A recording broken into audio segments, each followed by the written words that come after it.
Yes, people, what's happening? Welcome back to the channel and welcome to another edition of the Opposition Preview. First things first, guys, make sure you smash the like, subscribe if you're new around here, and as always, leave your thoughts in the comments below. And after a confidence-boosting win in the Conference League on Thursday night, Chelsea face a dreaded trip to Molineux where the record is not good in recent years. But we do have Pedro Neto amongst our ranks now, so maybe the fortunes might change. But to discuss Wolves, all things the game, delighted to be joined by Dave from Talking Wolves. Mate, thanks for coming on. Good to catch up again.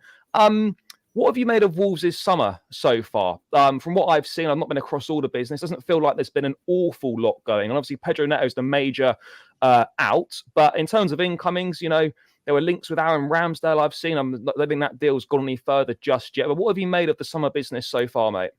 Well, firstly, thanks for having me back again, mate. Yeah, it's been an interesting summer because Wolves moved quite quickly right at the start of pre-season, really. We signed 3 players, well, 4 if you include Tommy Doyle, whose loan we made permanent. And we made 3 signings quite quickly. Pedro Lima, who we took from your noses. Jorgen Strand Larsen, who's a striker playing in Spain and did quite well last season in La Liga, and Rodrigo Gomez, who's a young lad from Portugal that did really well in Portugal last year. So when those sort of signings kicked off before we'd even started pre-season, I think Wolves fans are rubbing their hands together thinking we could have quite a productive transfer window pre-season here. But since then we've seen nothing else. Obviously Max Kilman's gone to West Ham, which is a big sale, and that was a huge sale which wasn't really expected. So I think Wolves fans again were thinking, can that help us towards PSR? Will that help us keep the likes of Pedro Neto? And like we've already discussed, that Pedro Neto deal moved very, very quickly. Came out of the blue. 48 hours later, it was confirmed. So I think we expected it. We expected him to go. The fee, I think a lot of fans are satisfied with. I think there are some fans that expected a little bit more, but I think considering the circumstances, it's a fair fee. But at the moment, it's been very quiet. I'm hoping over the next week, and I'm expecting this last week of the window to pick up considerably. Ramsdale is a link, obviously, that's out there. I think that's still a bit of a stretch at the moment, but it's possible. I think we still need another centre-back and probably another winger as well. So still quiet in regards to links and so on, but as we've seen with the Pedro Neto deal, things can move very, very quickly, and fingers crossed it's a successful end to the window for Wolves. Just briefly on Ramsdale, mate, what are your thoughts on that? Because that comes a little bit of a surprise to me. I mean, I don't really know where I was expecting him to potentially go. I know there's been links with Bournemouth. Obviously, you boys have put in a loan offer, I think, with an option to buy potentially. I don't know if Arsenal have responded to that offer yet. Do you need a new goalkeeper? Would you be on board with a move for Ramsdale? Because that one sort of comes as a little bit of a surprise to me when I saw it. It's been weird with Ramsdale because there's been sort of very subtle links throughout the summer. Sorry about the dogs in the background. Nah, very subtle links throughout the summer, but nothing too concrete. And obviously, Jose Sarr's still there. Again, there've been whispers about him maybe moving to Saudi. But I think Wolves are just trying to get their eggs in one basket, just in case there's late Saudi interest in Sarr. They've got Ramsdale lined up.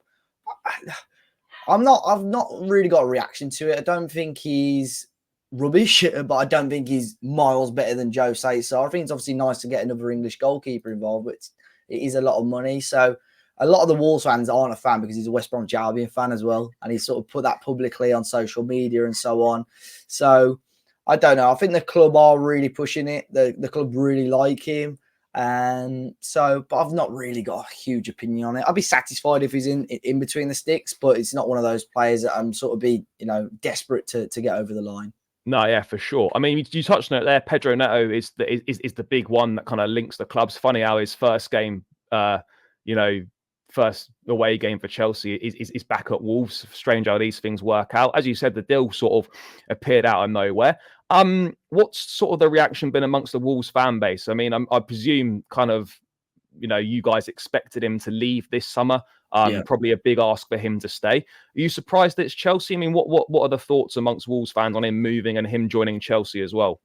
I think the only element of surprise was just how out of the blue and how quick it was. I knew he'd go to a good club, a big club in European football. I think he deserves that anyway.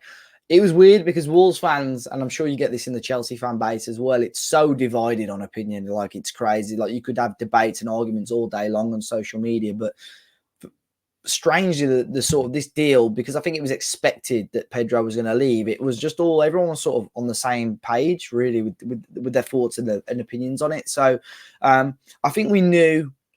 I still had a sneaky feeling he'd go to Man City, but I think he knew with how Mateus Nunes has got on there, obviously not really playing football after leaving Wolves. A move like this is probably better long term for Pedro, because I think he can excel at Chelsea. He's going to get more minutes at Chelsea. And I think if he does well, moves to the likes of Man City, no disrespect to Chelsea, the moves to Man City are probably still there if he wants it as well. So I think, the reaction was what I expected, certainly. But, like I said, with the Wolves fan base, you never know. But everyone seemed to be sort of on board with it. But I think it's mainly because in about May, we all accepted that he was probably going to be moving on this summer.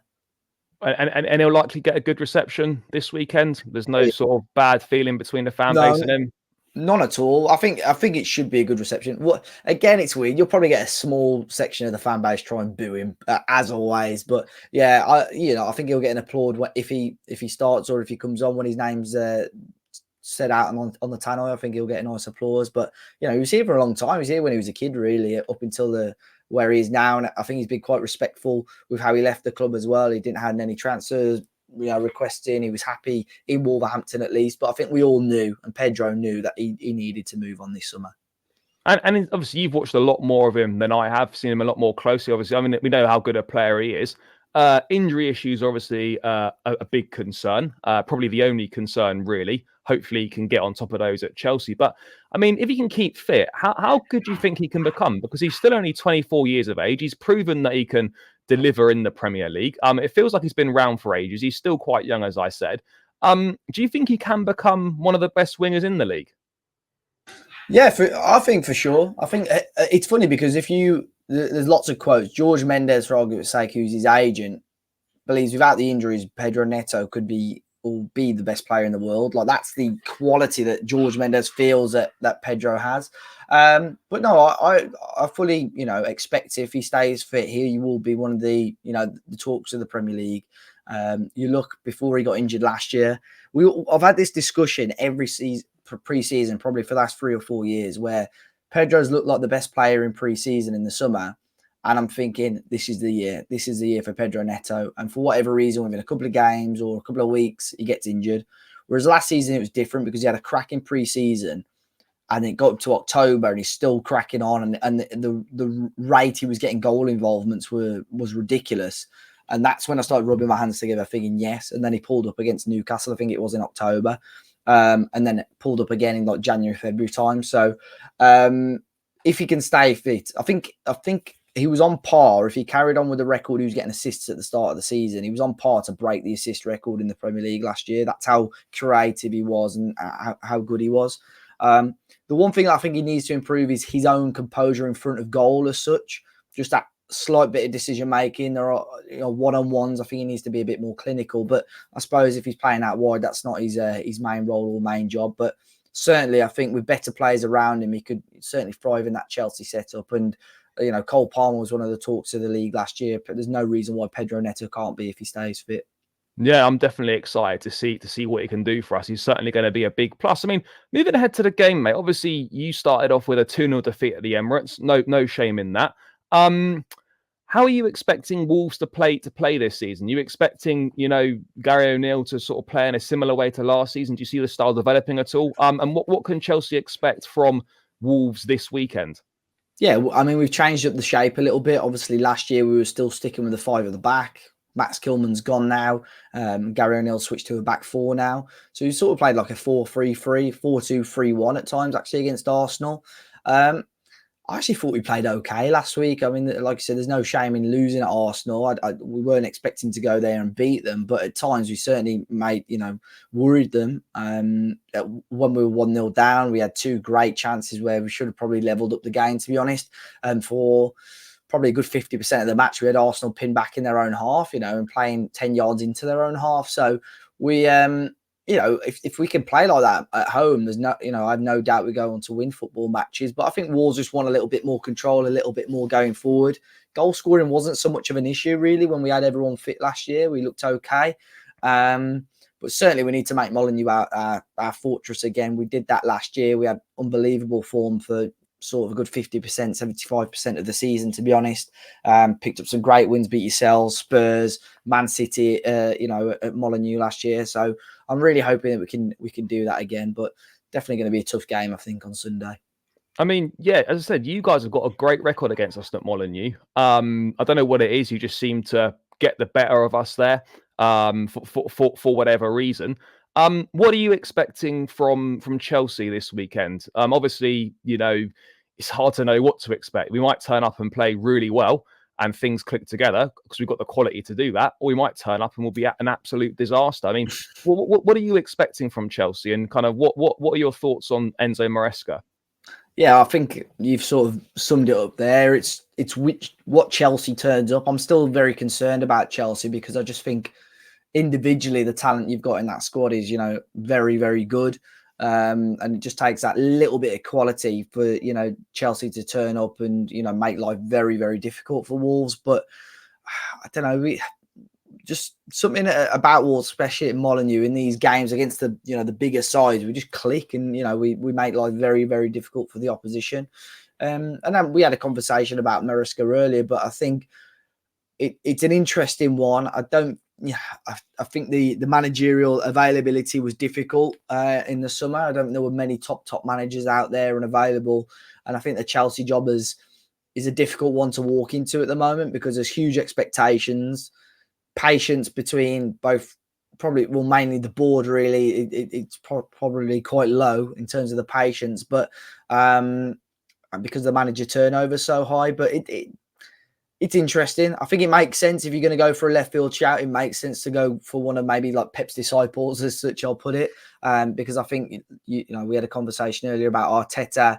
I think that's the perfect way to go. That's worked out really well. He had teething problems. His first year at Arsenal wasn't perfect, but the last 2 years he's made it really competitive. So I think if Chelsea give Maresca time, there's no doubt he can go on to, make this side basically the Chelsea that we were used to seeing 10, 15 years ago.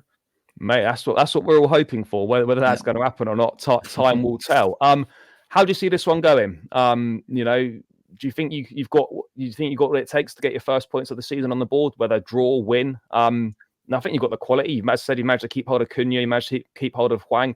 They're both fit. They'll both play. Yeah, it's pretty much a fully fit squad for Wolves, which is good news for us because there were a few doubts last week. Cunha didn't start yet to come off the bench against Arsenal, so that's a massive plus that if he's going to start.